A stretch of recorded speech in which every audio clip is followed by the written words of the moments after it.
What's up, YouTube? Not really my style. I'll leave that to others. Greetings, one and all, and I hope you're well. Tara, who I think is a gentleman, asked, "Hi, Anton, would you be able to tell me the difference between the e945 and the MD 431 Mark II? We're talking Sennheiser." I've got them, which I assume he knew, and I've set them up. Now you may be wondering, wagwan with this one, the Beyerdynamic M88. Well, for all its slight eccentricities, I've come to find it's just the best dynamic I've come across, if you know how to use it. So I'm going to kind of keep that in amongst it, since we're dealing with dynamics. I'm on the Earthworks Ethos. Here are the two in question. The 945, I believe it is. I never remember what's... Yep, the 945. And here's the MD 431 Mark II. And then we've got the M88. What I'll do then is I'll just go through all of them, I think, just speaking like this. And then I'll do my list of things which I have in front here. So I'm on the Earthworks Ethos at the moment. I'm going to move across. Sennheiser, man, can't you make it easier? Or is it just me? Maybe it's just me. 945 and a 431. Keep an eye on which one I'll indicate. This is a 4945. This is a 431. It's quite distinctive, and you'll see the M88 with the silver top when I use it. Well, I won't get that one wrong. But here we go then with the 945. Moving across from the Ethos to the 945. Moving across from the Ethos to the 945 right now. I've moved across from the Ethos to the 945. And what do I notice immediately? And what do you notice immediately? Boy, I notice that sizzle at the top, and then a bit of something missing slightly underneath that sizzle place, probably because it's been accentuated. Sizzle has overloaded us with it. And then a sort of an okay low end, which is pushing a little higher than perhaps I would like, but it works okay.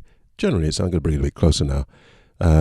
It's probably designed to be used quite close, so you can hear what it does. I think they mentioned forceful and all the rest of it, but it's okay, but I just find a bit too much of that for me. See what you think. Back to the Ethos. Now, I'm using the Ethos as a reference these days because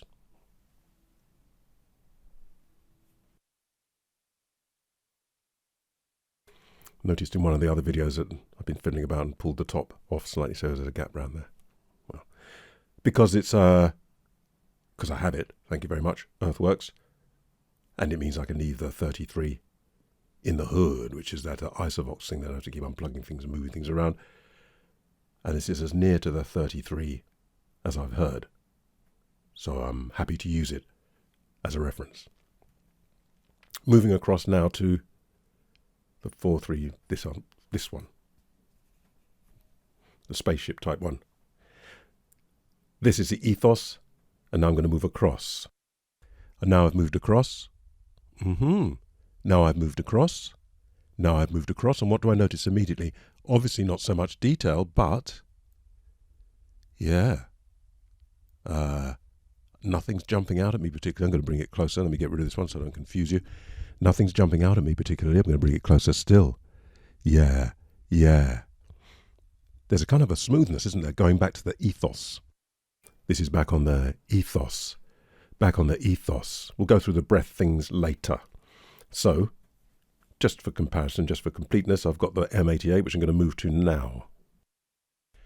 Now I'm on the Beyerdynamic M88.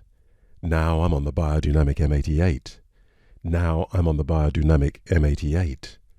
Now I'm on the Beyerdynamic M88. You can see why I like it, can't you? Have mercy. Okay. Back on the Ethos. I'll just tell you, keep the M88 kind of out of it a bit, because he did ask about these two. This one's lighter. It's bigger. Incidentally, I've left the washing machine running. If it starts spinning and making a hell of a lot of noise, I'll go and pause it. But just so you can hear how things, maybe the mics pick up in the background, but it might not be doing anything when these are on, but anyway. This one's heavier, lighter. This one obviously quite distinctive, whether you like it or not. It's up to you. Here's a recreation of the original. This one pretty standard, handsome. Frequency charts I won't bother with because they were in when I reviewed them individually. Each sonically next to each other. Here we go. This one first, then this one, and then the one that you can't see so well, the M88 third. So now I'm on the first of them. When you know what this one is, it's the 9 something. So I'm on the 9 something something. Okay. I don't know. Just a bit too unrealistic for my purposes. Don't forget, it's meant to be used live, of course. Depends on your PA. The better your PA, the more it's going to sound like this. If your PA is lacking in at the top there, but most of them aren't, they've got these horrible horns which really shove things through. So I don't know. And actually, a lot of PAs have got a fairly slow, soggy woofer. So this is adding both of those things, in my opinion. Moving across to the Mark II. Now I'm on the Mark II. What do I notice compared to the other one? Well, I noticed at the top end of all that spiky stuff is gone. It's very sweet. I like it up there, actually. The fact that that's gone and the soggy low end isn't so accentuated means that I can hear a bit more in there, moving back. You see, it's a different tone, isn't it? You see, it's it's up there. Pretty ice pick to my ears. Good mic. Bring it closer. Bring it closer. Bring it closer. Got some proximity. I'm going to include the M88. Here I am on the M88. Here I am on the M88. What do I notice? A little bit more breath. Got to keep it to one side there a bit. Here I am on the 88. It's very good, isn't it? So, just going to go between these two. I know it's not about the M88, but this one's obviously, these two are quite similar, aren't they? So some of you might be interested in that. Here I am on the M88. Here I am on the N88. Here I am on the Sennheiser. Here I am on the Sennheiser. I want to bring the Sennheiser up a bit. I'm going to bring the M88 down a bit. Here I am on the Sennheiser. Here I am on the M88. Here I am on the Sennheiser. I'll tell you what I noticed as I breathed in, which I'm going to go through in a minute. The M88 seemed to me to be clearer in that area. It has got that Hostafan fast light diaphragm. Back on the Ethos. I think Tara's question has been answered quite clearly there, actually. Do I do the here still hum? No, I don't think so. I'll just do the breath. Just do the breath across all 4 of them. And proximity. And power pattern. So the breath thing then, which I quite like, because I feel that area of lowish breath, which is high, but lowish stuff, I think is very complex. And I think I've found it kind of, can I hear through that, or does it make a smear? Beg your pardon? Make a smear of it. The Ethos, which will be clearer without this, but I've done a video on it. All these foam things tend to smear. This one doesn't have foam. But then you have to be a little bit careful with the pops. What can you do? Here we are then.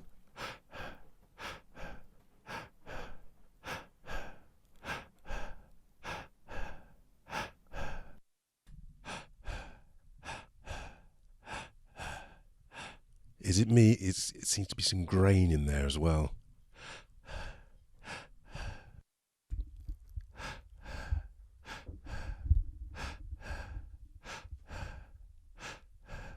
Very even and neutral, I think, but just a little bit clouded between these two.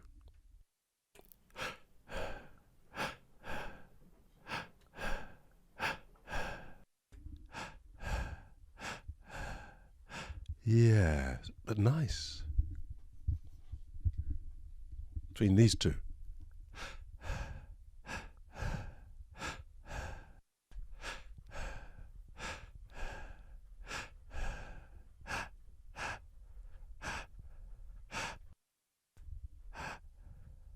Is it me, or can you tell us it's just smoothed out on this a bit? Not in any way that's unpleasant, but I'd rather have the detail than not.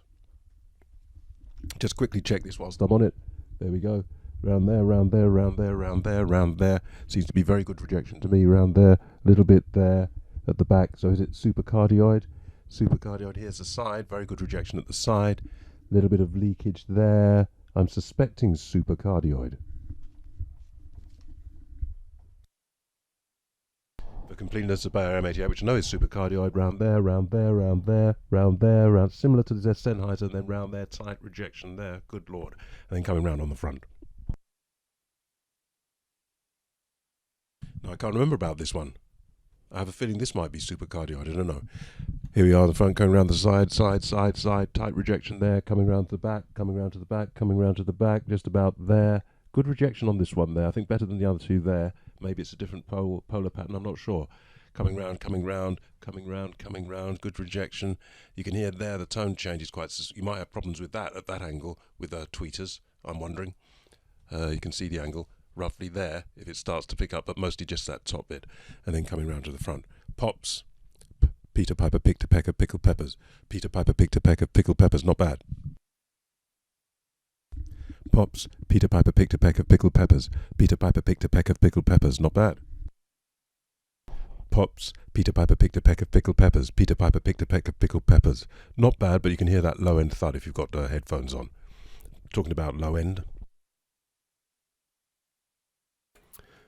Earthworks Ethos.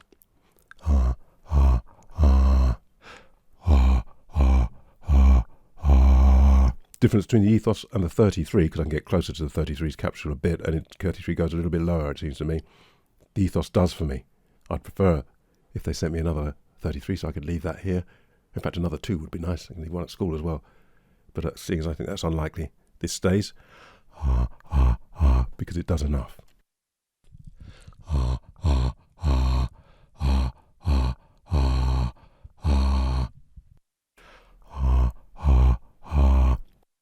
This does okay as well, but it changes the tone of it because of that stuff at the top the whole time.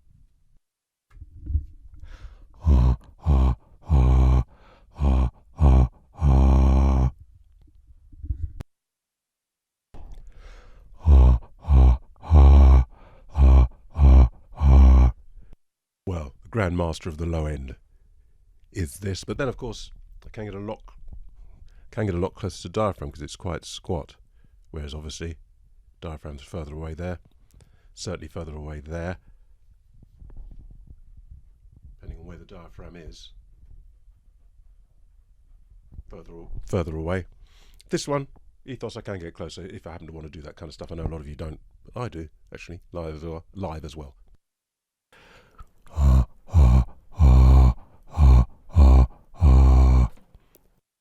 So you can hear the potential of that if I were to remove this and use some other system or blah, blah, blah. Well, which would I choose and why? I've told you why I've got the Ethos compared to the 33, where I'm lucky enough to have the option, because it's so close and the little bits where it's not, and actually very practical with this as well, so I don't have to worry about the at all. Well, still happens on anything, because the breath's going to hit something, it's going to make a noise. For me, I like this. Physically, it's well made, but just too, for me, no, just too tiring. Just too tiring for me. This, very good. Very good. Smooth, even, got a little bit of its thing going on, but not obtrusive. I like it. Yeah. Close, I would say, to this. Yeah, close to the M88. For me, biased as I am, and loving the fact this was designed in 1962, I think it still trumps it. I'm just going to go on a bit more, just for the very, very top. M88.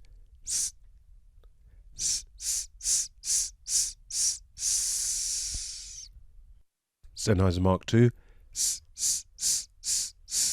Going to go between them.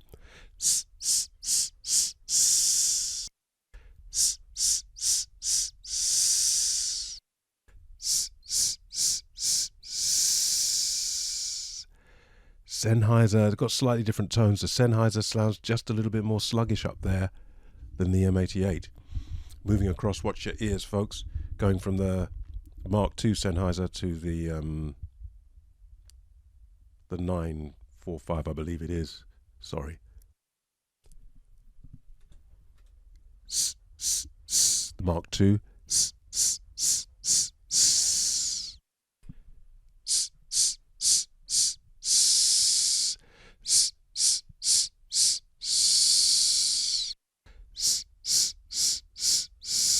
This smoothed it out a bit. Similar kind of tone, perhaps, a bit less of it in this one. And this one smoothed it out a bit. This one kind of a bit ragged up there, as we know. And finally,